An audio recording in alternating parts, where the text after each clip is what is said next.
Olá, meus amigos.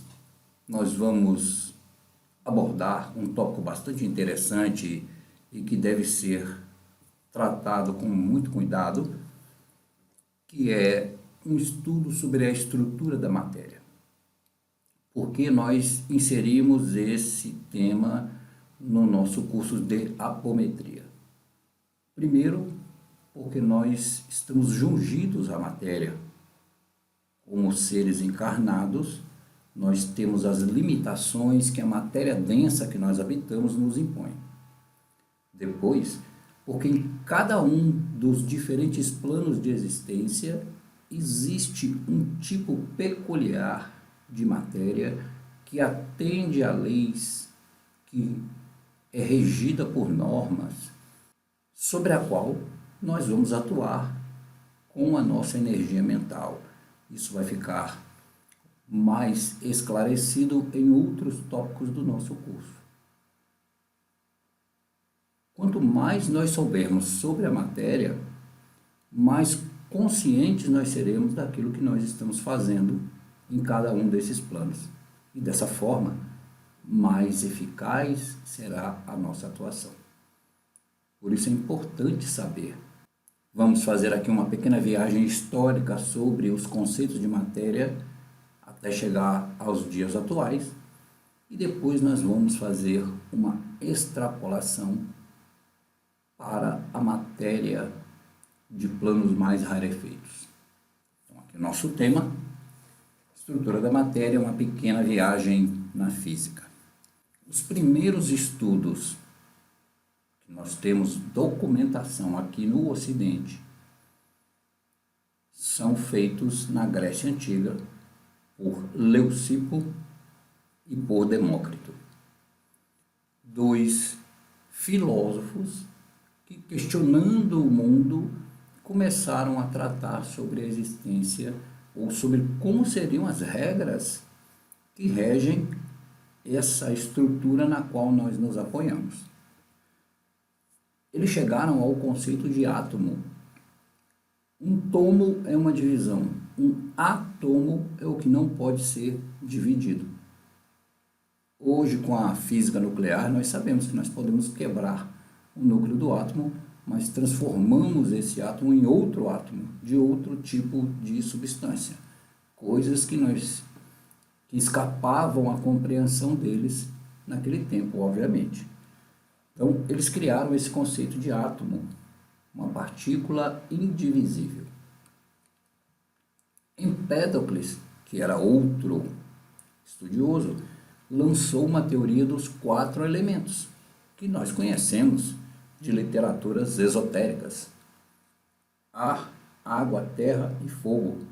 Os 4 elementos principais que seriam as causas e por onde as coisas transitariam no universo.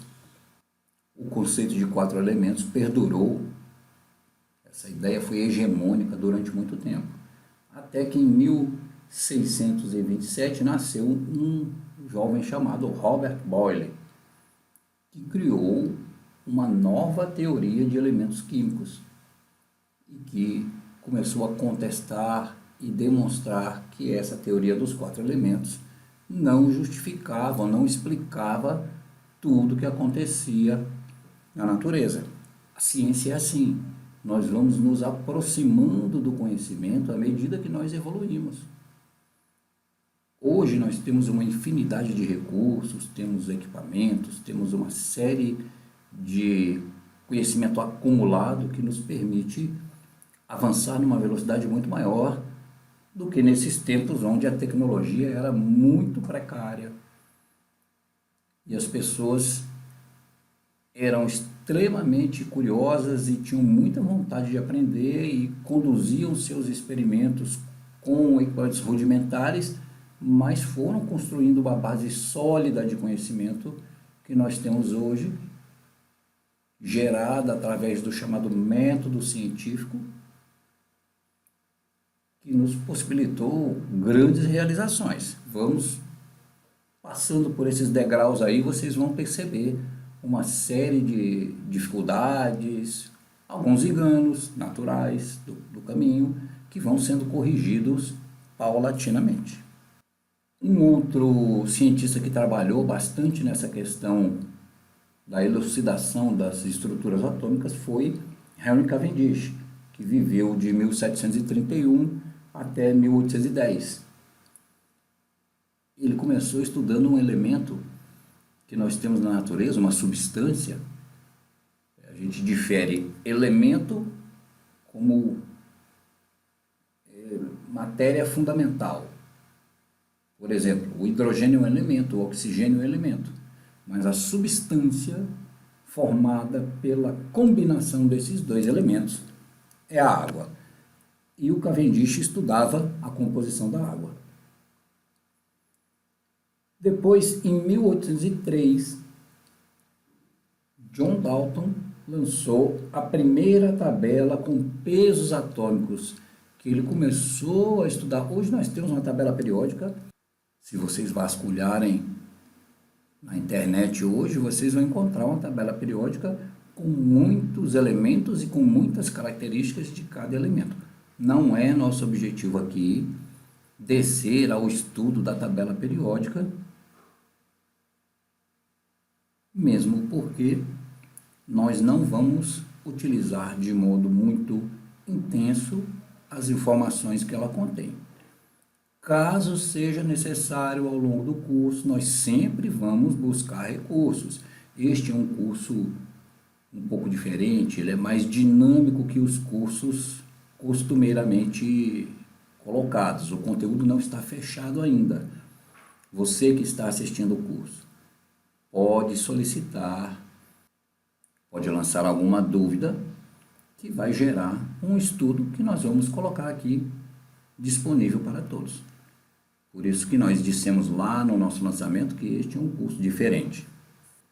A partir de Dalton, nós temos modelos atômicos para analisar.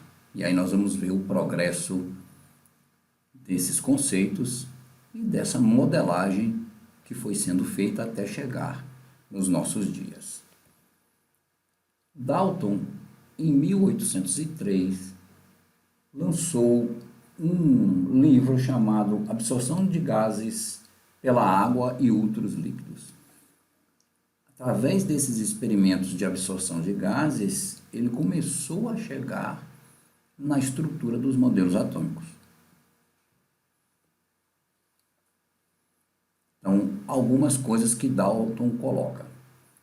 Átomos de elementos diferentes possuem propriedades diferentes entre si. Obviamente,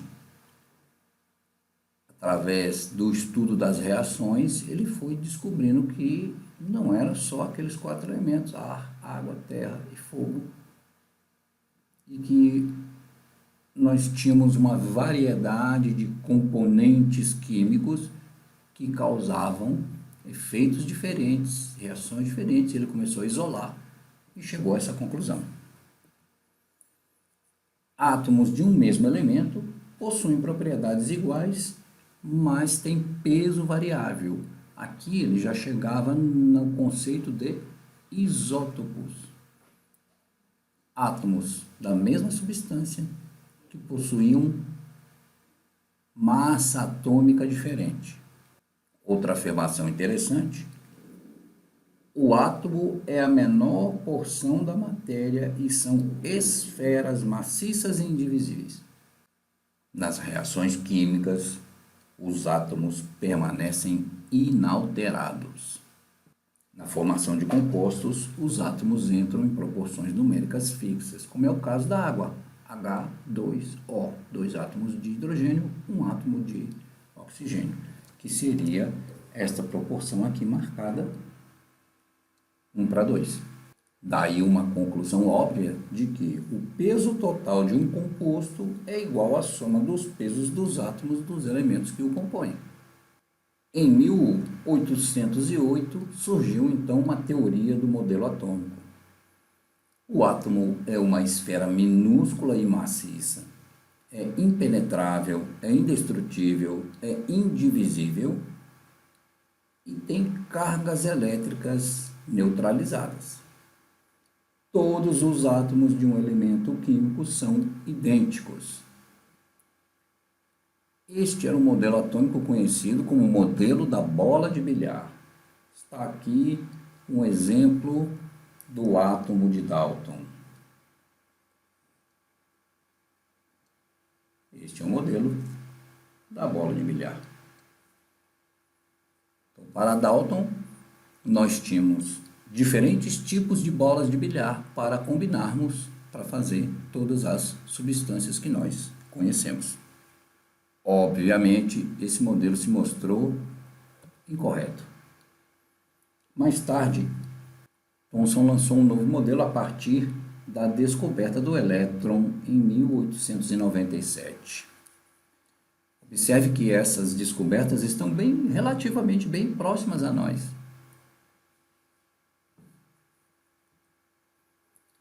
Havia um problema de distribuição de cargas eletrônicas, cargas elétricas no átomo. E para solucionar esse problema, Thomson propôs ou indicou, deduziu, lançou a ideia de que os elétrons estavam distribuídos dentro do átomo de forma que as cargas elétricas se anulassem, se equilibrassem. E surgiu então um modelo chamado pudim de passas, que nós temos aqui. Observem que ainda tem a ideia da bola de bilhar, que ela está cortada. Nós temos aqui os prótons positivos e os elétrons negativos distribuídos no interior, de forma que a carga elétrica aqui seja nula, zero. Então, você mantém a estabilidade eletrônica e tem uma forma de distribuição. Olha, isso são raciocínios. A ciência vai caminhando e vai propondo modelos que atendam à realidade observada.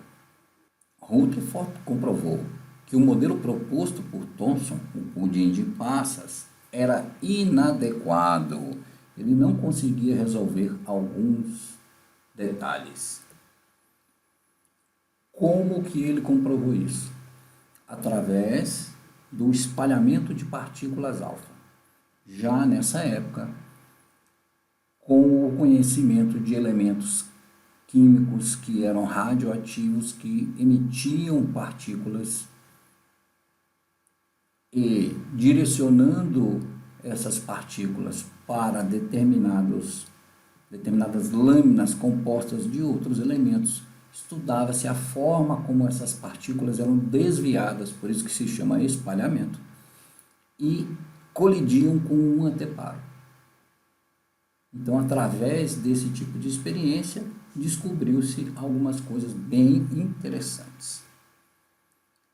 Descobriu-se que a carga positiva do átomo estava concentrada numa região muito pequena. E quando as partículas alfa, que são núcleos de hélio, então são positivas, quando as partículas alfa eram disparadas na direção dessas folhas, desses alvos, e elas atravessavam a região que tinha carga positiva. Vamos fazer aqui um exemplo bem pequeno. Nós temos aqui uma região de carga positiva representada por esta bolinha. Você dispara a partícula alfa daqui, ela vem caminhando, ela é uma partícula positiva. Quando chega aqui, a repulsão elétrica faz com que ela se desvie. Se ela passar por aqui, o desvio é muito menor. Se ela passar por aqui, mais longe, o desvio é menor ainda. Então, conseguiu-se demonstrar que a carga positiva do átomo estava numa região muito pequena. E isso cria uma noção de núcleo. Se fosse o pudim de passas, o efeito seria muito menor. Então, como eu disse antes, a partir desse desvio surgiu o conceito de núcleo, que hoje é a base da física nuclear. A física nuclear é uma área da física que estuda o núcleo do átomo, propriamente dito. Foucault é uma especialização. Mas, novamente, surge um problema. Com esse modelo aqui de átomo, o núcleo estava aqui, uma região concentrada, ótimo, resolveu o problema da localização das cargas positivas. Mas as cargas negativas estariam orbitando esse núcleo, e para que elas se mantivessem em órbitas igual planetas, elas deveriam ter uma aceleração centrípeta, que a mantinha presa em torno desse núcleo. Ao mesmo tempo, elas tinham que ter um equilíbrio de forças tal, de jeito que essa força elétrica que existe aqui entre o negativo e o positivo não puxasse esses elétrons para eles caírem lá no núcleo. Então, outros problemas foram surgindo.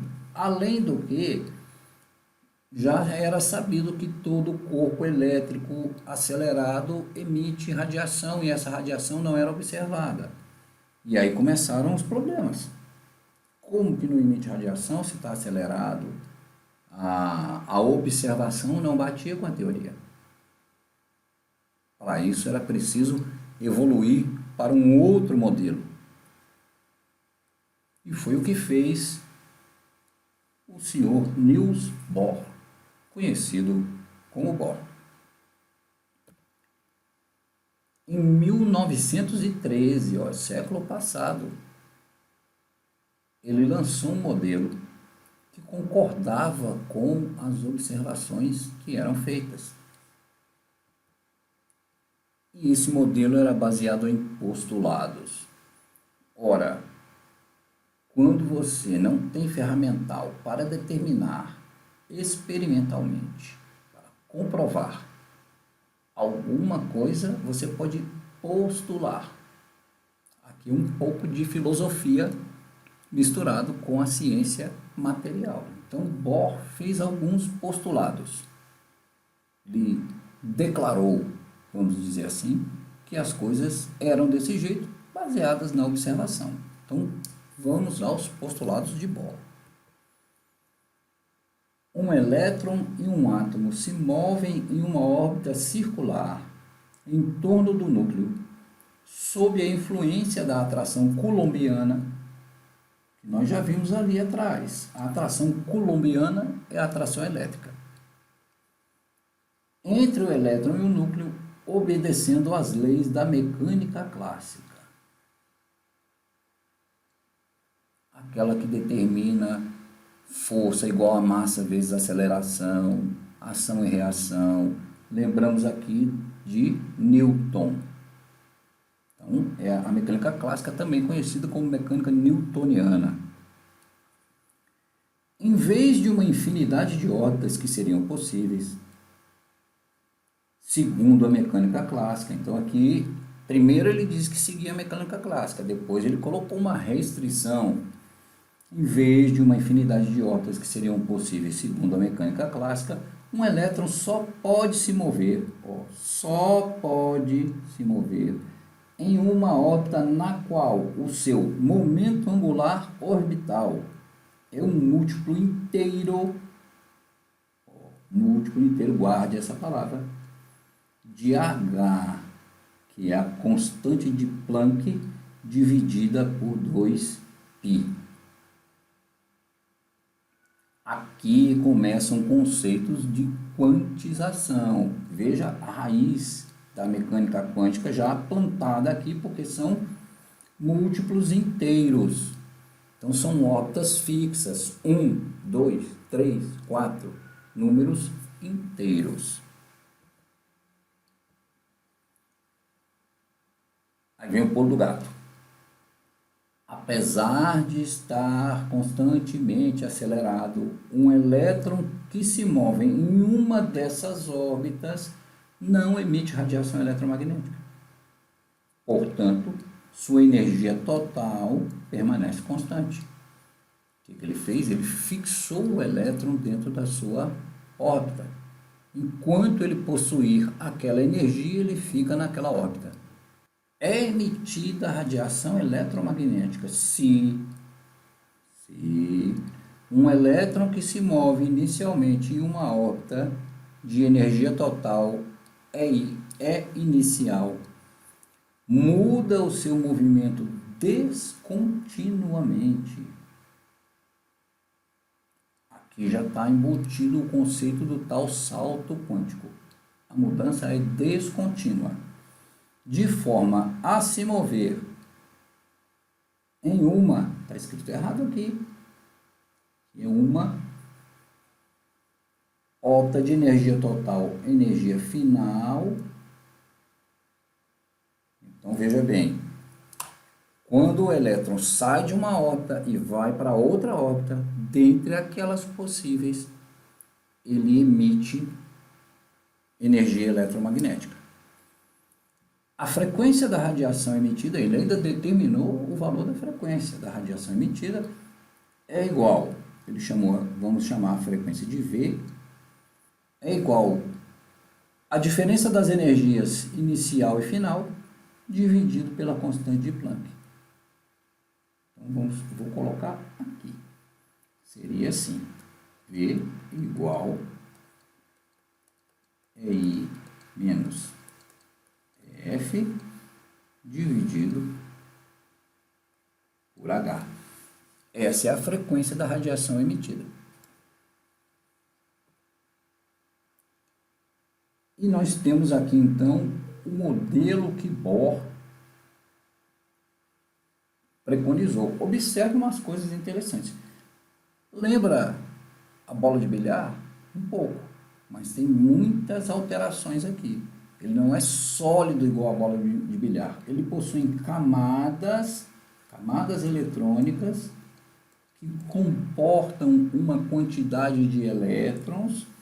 E aqui, para quem estudou, deve ter visto o diagrama de Linus-Pauling de distribuição eletrônica, em que nós ficávamos fazendo exercícios para dividir ou alocar os elétrons em determinados átomos nas camadas S, P, D, F e tal.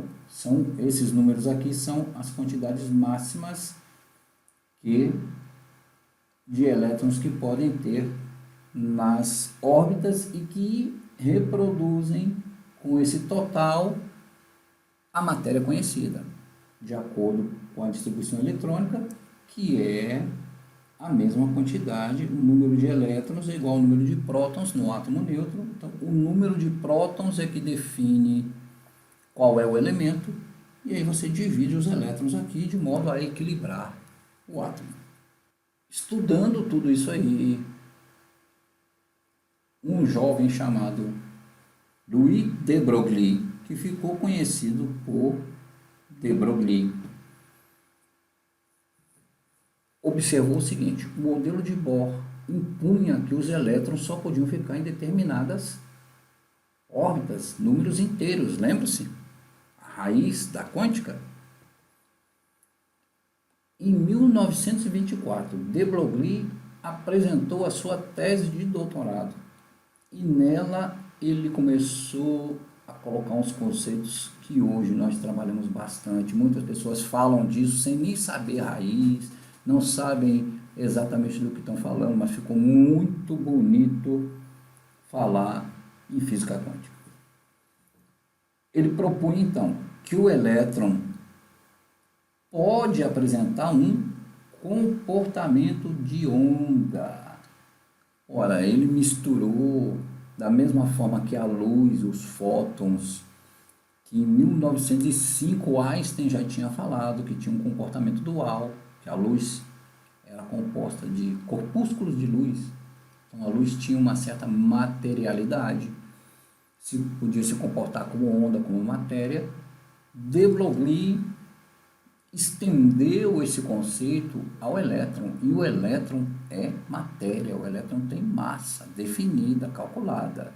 Então começou aqui a haver uma interseção entre a clássica e o que foi se chamar de quântica, ondulatória, gerando a quântica.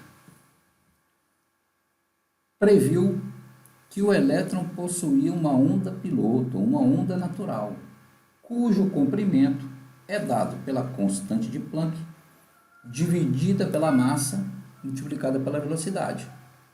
A previsão de de Broglie para essa onda piloto, ele colocava aqui que o comprimento de onda, eu vou chamar o comprimento de onda aqui de Ni. Ele vai ser dado pela constante de Planck, H, dividido pelo produto entre a massa do elétron e a velocidade do elétron. Isso aqui a gente chama de momento.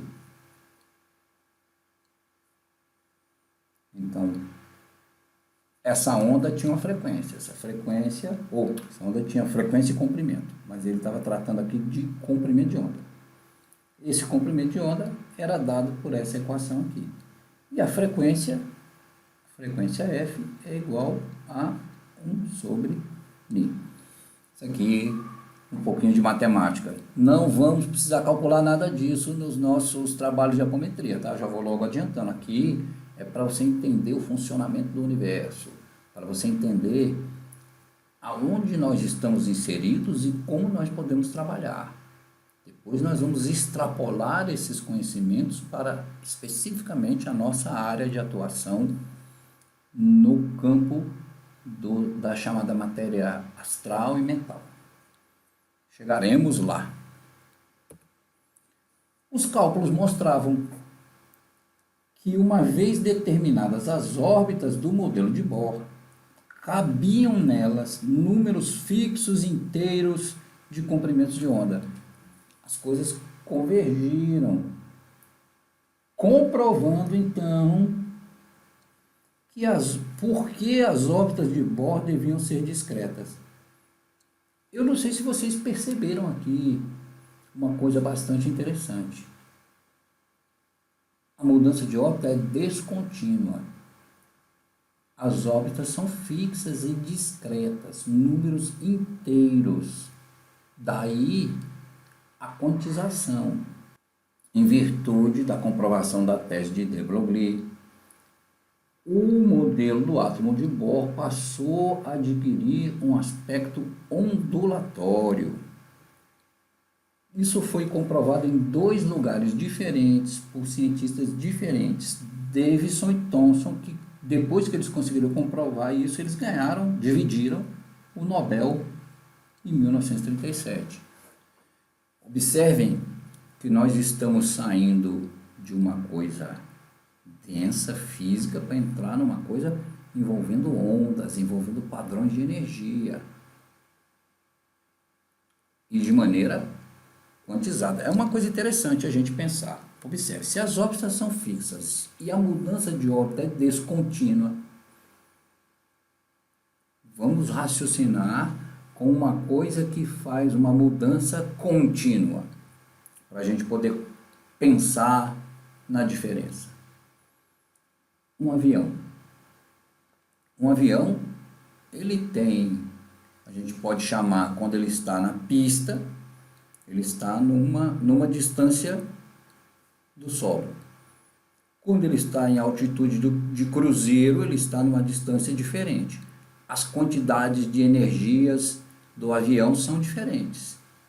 Só que o avião chega à sua altitude de cruzeiro de uma forma contínua. Você pode ver o avião subindo lentamente, atravessando todos os estágios intermediários do solo até, por exemplo, a altitude de 10.000 pés.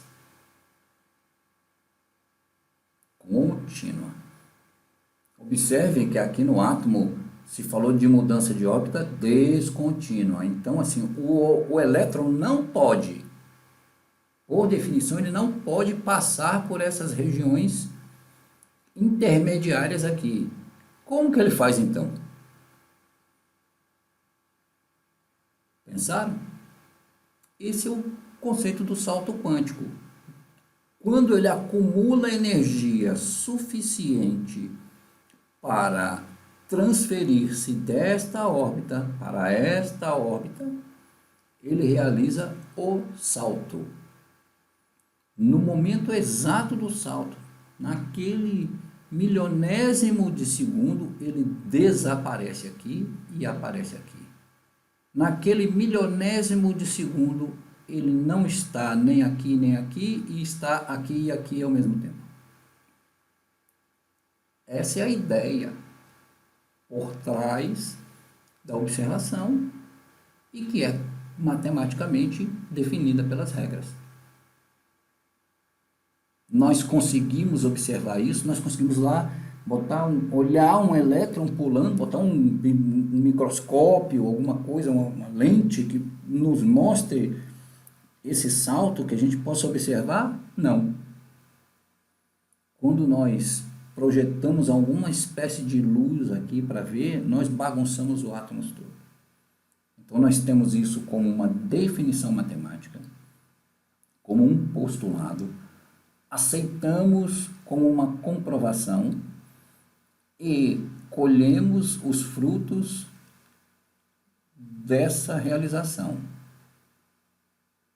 Então, nós temos muita tecnologia baseada nesse tipo de ação que funciona. Por isso nós aceitamos. E mesmo assim a matemática e os estudos têm progredido de modo a tentar elucidar cada vez mais o que acontece nesse miolo do nosso mundo, nessa matéria. Isso é aqui, também tem as suas correlações com a matéria da qual é composta os outros planos. Nós vamos encaixar isso quando nós estudarmos outros conceitos dentro do nosso curso. A ideia é construir um conhecimento.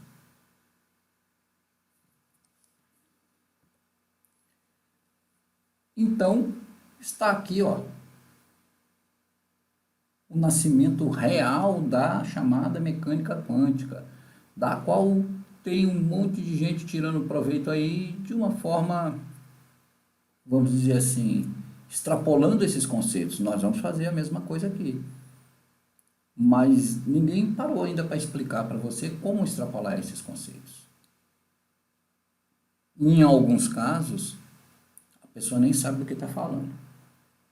E trouxe uma imensa revolução para a física do estado sólido. E você desenvolveu, como eu disse, nós nos aproveitamos dessa propriedade da matéria para desenvolver uma série de equipamentos que hoje nós temos nas nossas casas. Você usa direto tela de LCD, botõezinhos de chamar elevador que você aciona com o calor da sua mão, sensores, transistores, um monte de microeletrônica que possibilitou a gente diminuir o tamanho dos nossos equipamentos, aproveitando propriedades que foram comprovadas matematicamente. Ninguém viu um salto quântico, mas a gente usa. Vejam como a ciência é uma coisa muito interessante, muito instigante, muito fascinante. Eu, particularmente, sou apaixonado por esse tipo de coisa. Observe que aqui nós não fizemos nenhum cálculo ainda, tá? Nós não saímos calculando função de onda, isso tem, existe. Se vocês quiserem se aprofundar, peguem livros de mecânica quântica para estudar. Tem uma matemática pesada envolvida nisso. Para nós, no nosso trabalho, a gente precisa do conceito. O conceito é mais importante do que o cálculo. Só para vocês terem uma ideia, quando a gente faz, eu sou físico, vocês sabem, quando a gente estuda mecânica quântica na faculdade, nós trabalhamos com o átomo mais simples que existe, que é o átomo de hidrogênio, em condições, a gente chama condições de contorno, condições especialíssimas. E mesmo assim, os cálculos são bastante complexos, densos, e com todo o ferramental que a gente tem hoje para fazer conta, calculadoras, computadores, programas de cálculo, a gente leva tempo, é necessário uma dedicação bastante grande nesses estudos para poder entrar em detalhes. Aqui nós precisamos conhecer, repito, o conceito. Conhecendo o conceito, nós conseguiremos movimentar as nossas energias de modo mais focado, modo mais consciente, que faz toda a diferença na hora de atuar. Guarde isso.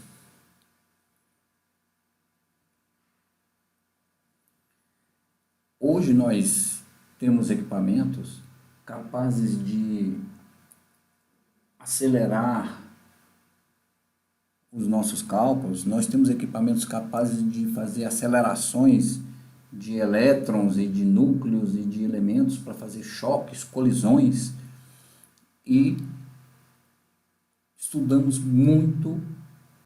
Depois que a nuvem eletrônica foi trabalhada, surgiu um novo problema. E o núcleo? O núcleo tem umas coisas, vocês já pensaram?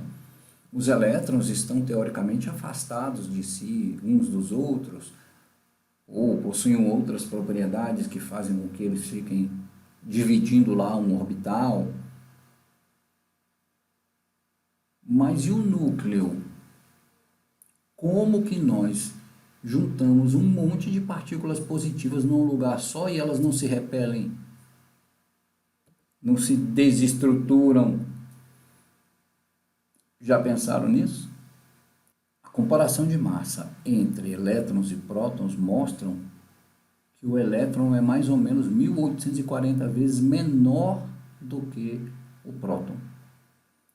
Então, o efeito do elétron na massa atômica é muito pequeno. E quando se media a massa atômica, descobria-se que o número de prótons era insuficiente na grande maioria dos átomos para determinar a massa atômica. Então, deve haver alguma outra coisa além de elétrons e prótons.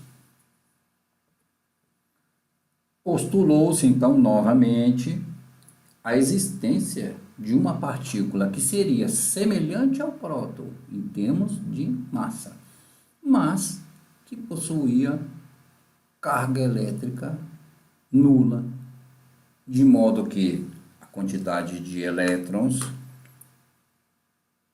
anularia, em termos de carga, a quantidade de prótons, e o resto da massa seria composto de alguma outra coisa, que não era nem elétron nem próton, que tinha massa como o próton, mas não tinha carga elétrica. Então eles acharam que era uma coisa semelhante a um próton neutralizado. Rutherford, em 1920, trabalhou nessas questões. E daí surgiu o nosso conhecido nêutron. James Chadwick repetiu o mesmo experimento que Rutherford tinha feito, só que ele analisou de uma forma diferente, ele olhou os resultados e fez considerações diferentes sobre esse resultado.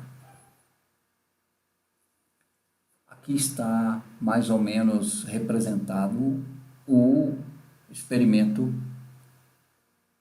que foi feito. Observem, isto aqui é uma partícula alfa, que é um núcleo de hélio. Sabe-se que o núcleo de hélio tem 2 prótons e que tem uma massa atômica equivalente a 4 prótons. Disparando esse núcleo em cima de uma lâmina de berilo que tem 4 prótons e que apresenta uma massa equivalente a 9,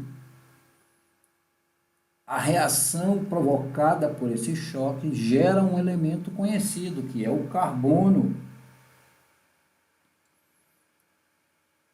que tem 6 prótons, que é exatamente essa soma aqui, ó. 2 mais 4, 6. Mas medida a massa desse carbono, 12. Aconteceu alguma coisa? A matéria não foi destruída? Então deve sobrar um elemento que não tem carga elétrica, mas que possui a massa de 1. Acompanharam? Ó, 9 mais 4, 13. 12 mais 1, 13. 2 mais 6, 2 mais 4, 6. O equilíbrio da quantidade de matéria está mantido. Então tem que existir alguma coisa aqui que não se sabe o que é, com a massa de 1.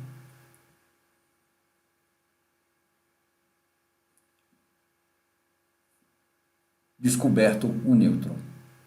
A simples existência de um elemento neutro lá no núcleo do átomo vai explicar por que os prótons não se repelem e o átomo não se desintegra? E pense em elementos que têm um número atômico tipo Césio 137. Olha, são 137 prótons ali se degladiando para ir embora, se repelindo uns aos outros, com uma carga, uma força muito grande.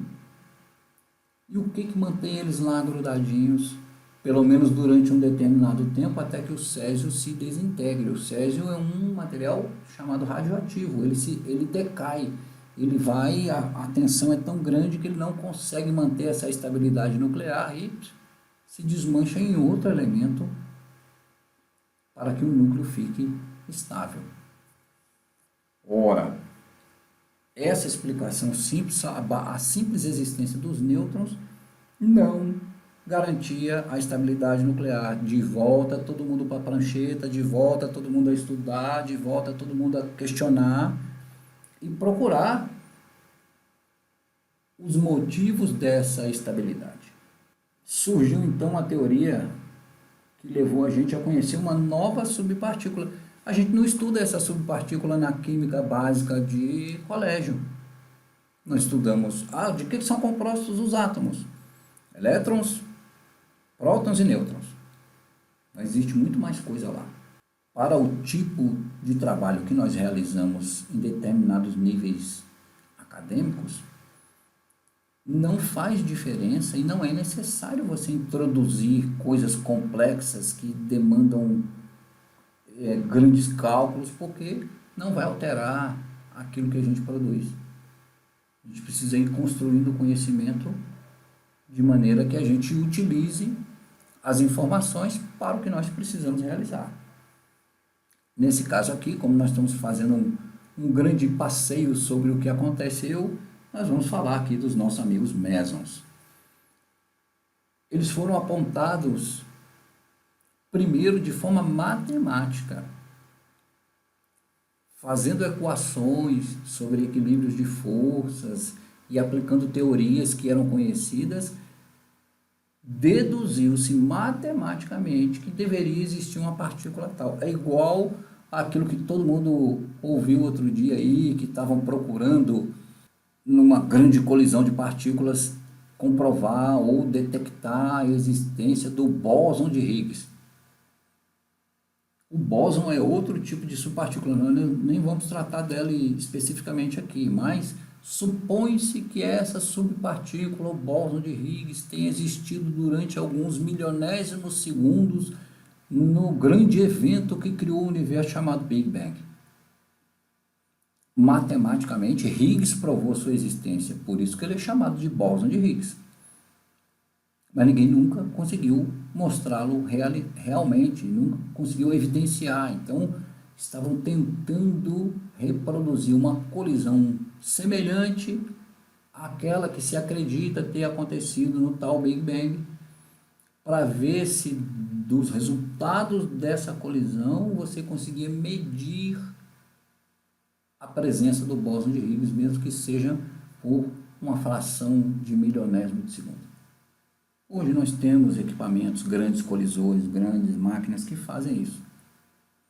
E continuamos estudando, e continuamos tentando chegar e mostrar que Higgs estava certo.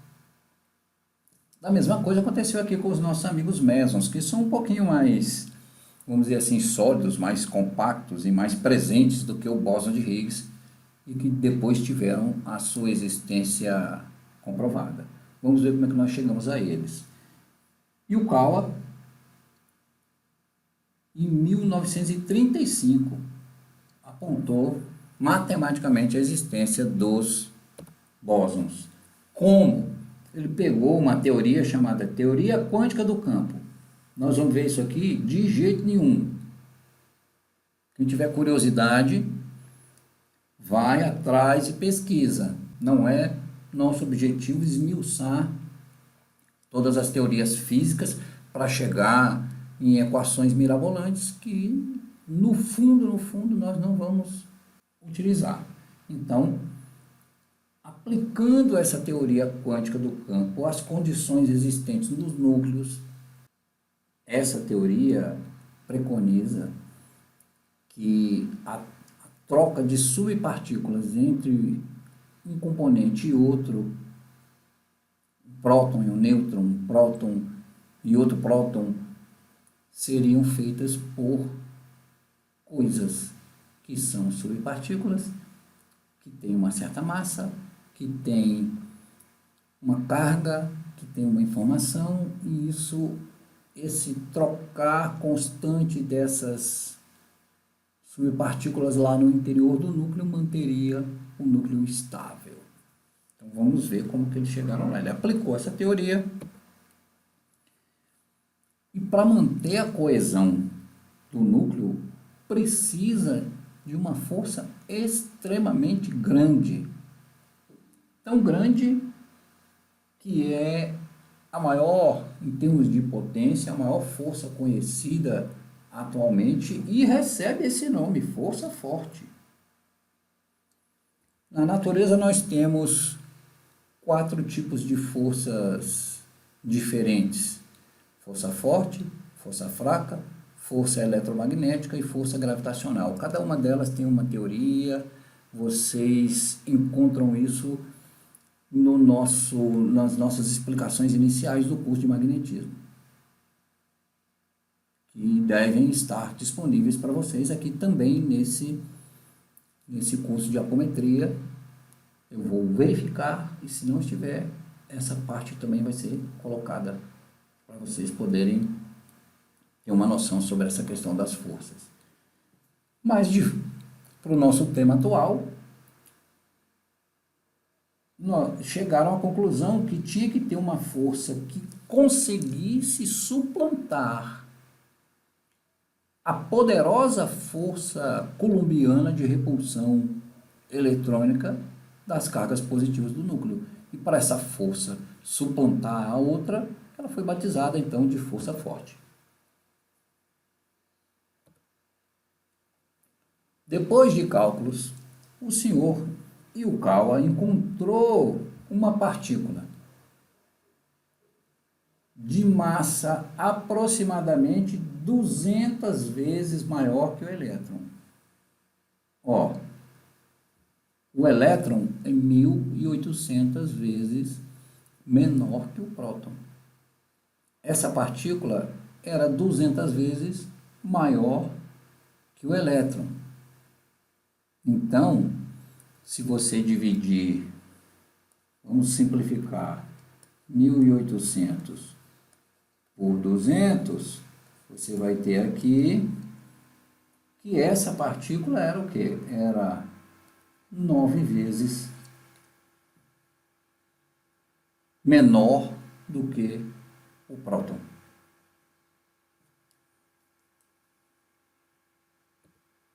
E como ela era uma partícula que tinha uma massa intermediária entre o próton e o elétron, genialmente ela foi chamada de meson, que é do meio, intermediário. Hoje, depois de um monte de experiências, um monte de testes, colisões e avaliações e observações, os mesons foram classificados em vários tipos. E aí você vai encontrar muitos nomes de mesons aí na literatura física, mas deduziu-se que os mesons que causam a aglutinação do núcleo são chamados de mesons pi, e aí criou-se um nome aqui, ó, pions, e eles são 280 vezes maiores que o elétron. Isso, experimentos realizados hoje. Sempre nós temos que ter nas nossas questões tecnológicas isso. É o que se sabe hoje. Da mesma forma como os nossos amigos antigos sabiam da bola de bilhar, sabiam dos 4 elementos. Era como eles conseguiam explicar a natureza.